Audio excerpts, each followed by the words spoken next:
ဒီ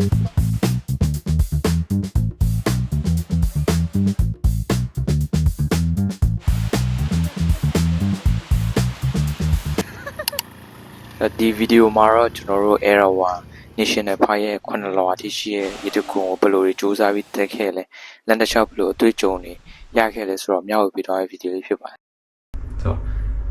တော့မယ် let's go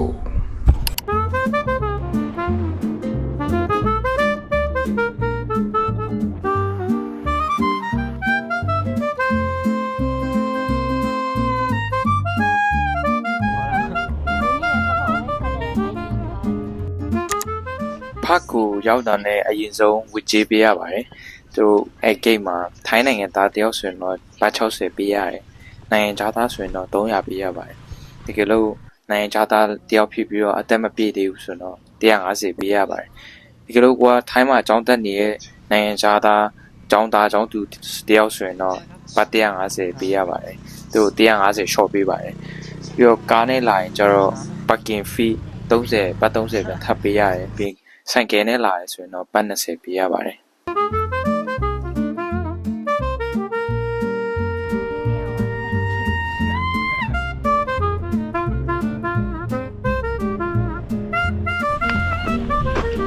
အခုတော့ကျွန်တော်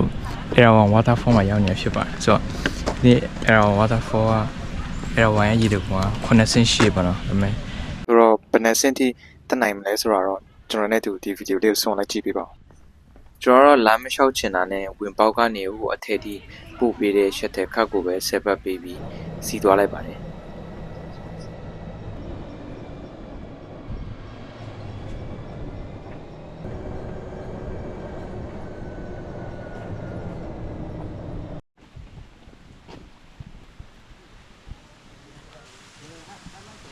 ဆိုတော့ရောက်ချင်းမှာပဲ level 1ရေတခွန်ရဲ့အလောက်ခံစားရမှာဖြစ်ပါတယ်တကယ်လို့ဒီနေရာကိုတော့လည်းဖြစ်တယ်ဆိုရင်တော့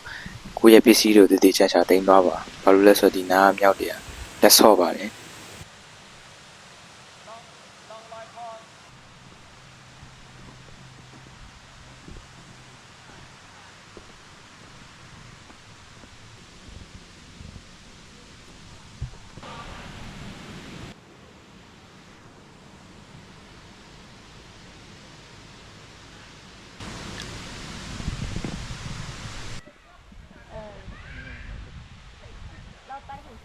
အဲ့ကနေ9မိနစ်လောက်ဆက်လျှောက်လိုက်ရင်တော့ကျွန်တော် level 2ရေတခွန်ရောက်ပါတယ်ဆိုတော့ level 2ကတော့ကျွန်တော်ရဲ့အကြိုက်ဆုံးနေရာဆိုလည်းမမှားပါဘူးဘာလို့လဲဆိုတော့ဒီနေရာမှာရေဆော့လို့ကောင်းတယ်ပြပြီးတော့နေရာလည်းတော်တော်လေးကျေဝန်းရှိတယ်အရင်ကြီးပြင်ပပအပေါ်ထိတက်ဆရာမလို့ကျွန်တော်ဒီနေရာကိုပူကြိုက်ပါတယ်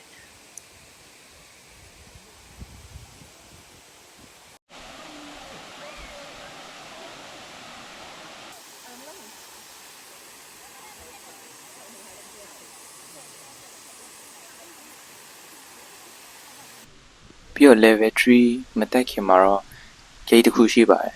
အဲ့မှာတော့ရေဘူးအတွက် deposit ပေးရပါတယ်ဆိုတော့အဓိကကတော့သူတို့တောင်ပေါ်မှာအမိုက်တွေမပစ်ထားဖို့နဲ့ပြီးတော့သူတို့ရေဘူးတွေပြန်ယူလာဖို့အတွက်ပေါ့နော်လောက်ထားတဲ့စနစ်လေးဖြစ်ပါတယ်ဆိုတော့တဘာဝပေါ့ရင်ကျင်ကိုထိန်းသိမ်းဖို့တကယ်ကိုကောင်းတဲ့ idea လို့လည်းကျွန်တော်ထင်နေတယ်ဆိုတော့ level 3တက်တဲ့လမ်းတော့နည်းနည်းပိုကြရတယ်ပြီးတော့ရောက်သွားတဲ့အခါမြင်ရတဲ့ view ကတော့တမ်းပါတယ်ဆိုတော့တချို့လူတွေကတော့ဒီ level 3ကိုပို့ပြီးတော့ကြိုက်တယ်လို့တော့ပြောကြဗျာ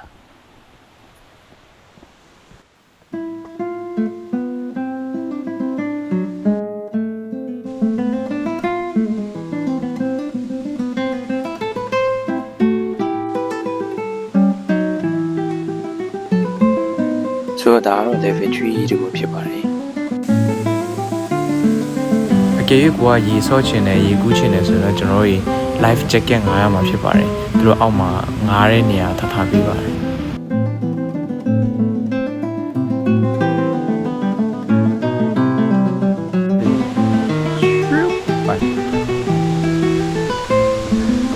Let's go to level 4အဲ့ဒီကနေ level 4ကိုဆက်တက်ရပါတယ်ဒီအပိုင်းကတော့လမ်း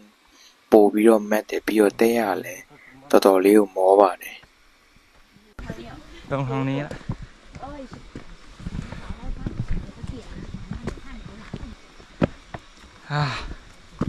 ပြီးတော့ဒီမှာသူတို့လမ်းတစ်ဝက်မှာပေါ့နော်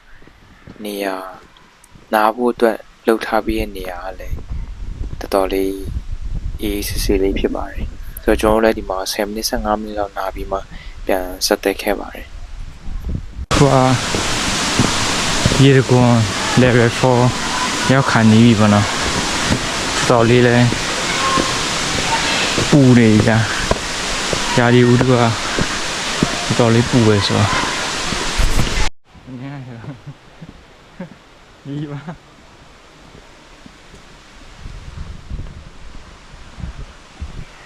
ဆိုတော့ဒါကတော့ level 4ရဲ့ရေတခွန်ဖြစ်ပါတယ်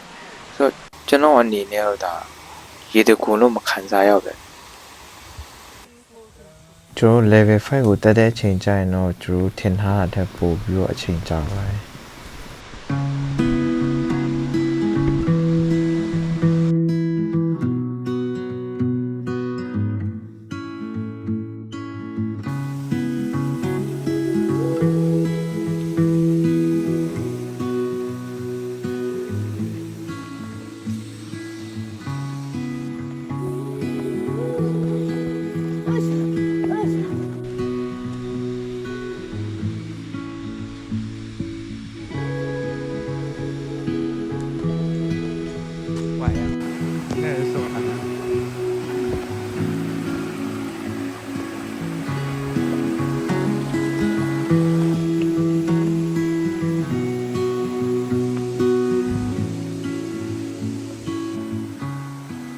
ဆိုတော့ဒါကတော့ level 5ရဲ့ရေတခွန်လေးပဲဖြစ်ပါတယ်ဆိုတော့ဒီနေရာမှာရေကူးရေဆော့ဖို့ဆိုရင်လည်းတော်တော်လေး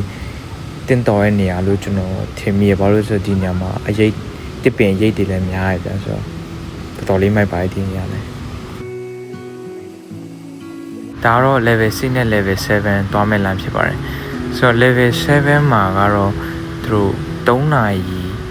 ညနေ3နာရီမတိုင်ခင်ဒီတော့တက်လို့ရတာပေါ့နော်ဒါပေမဲ့3နာရီခွဲနောက်ပိုင်းတော့ပိတ်ပါတယ်နောက်ဆုံးထိသွားနိုင်မလားမသွားနိုင်မလားတော့မသိဘူးဒါပေမဲ့ခုလိုလို့ဆိုတော့သွားနိုင်မလားlevel 6ကိုသွားနေဖြစ်ပါတယ်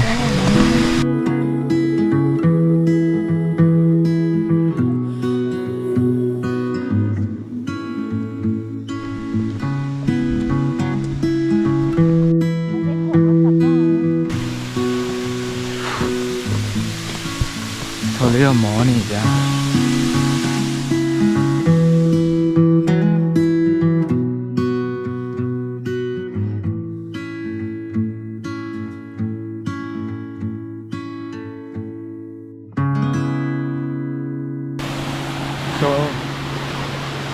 sorry 6တော့ရောက်တော့မယ်ပေါ့နော်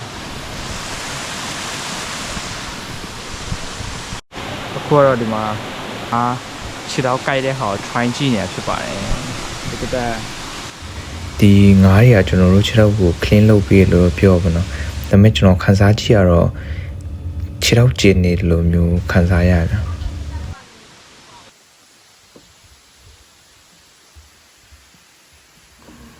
ဒါကတော့ level 6ရေတခွန်ဖြစ်ပါတယ်ကျွန်တော်အမြင်နဲ့ပြောရမယ်ဆိုတော့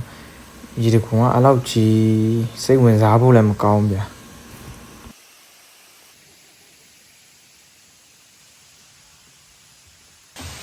the last level တက်မှာဖြစ်ပါတယ် last level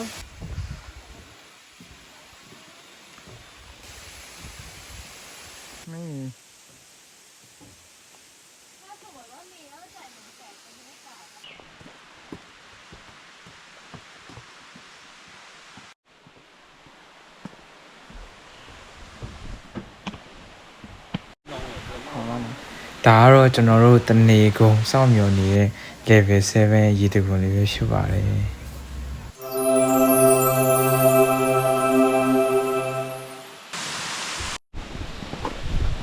အခုကကျွန်တော်တို့ပြန်နေပါပြီဆိုတော့ဒီနေ့မှာကျွန်တော် level 7အထိရအောင်တက်ခဲ့ပါတော့အဲ့တော့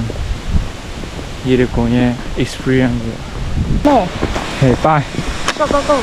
go go go သွား ရေတခွန်အားလုံးကတော့နွေရာသီဆိုတော့ ရေကထင်ထားတာတော့အရန်ကြီးမကြောက်ဘူးဗျာဒါပေမဲ့ကိုကအခွင့်အရေးရရင်တော့တစ်ခေါက်လောက်လာရောက်ပြီးတော့ကိုယ်တိုင် experience လုပ်ကြည့်ဖို့ကျွန်တော်အကြံပေးချင်ပါတယ်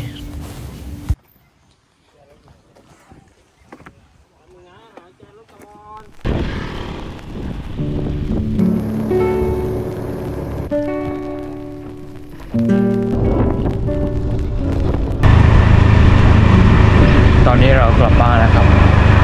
အခုတော့အိမ်ပြန်ပါပြီကျွန်တော်တို့အခုမိုးလည်းရမ်းရွာနေဆိုတော့ပြန်ပါပြီဆိုတော့ဒီဗီဒီယိုလေးကို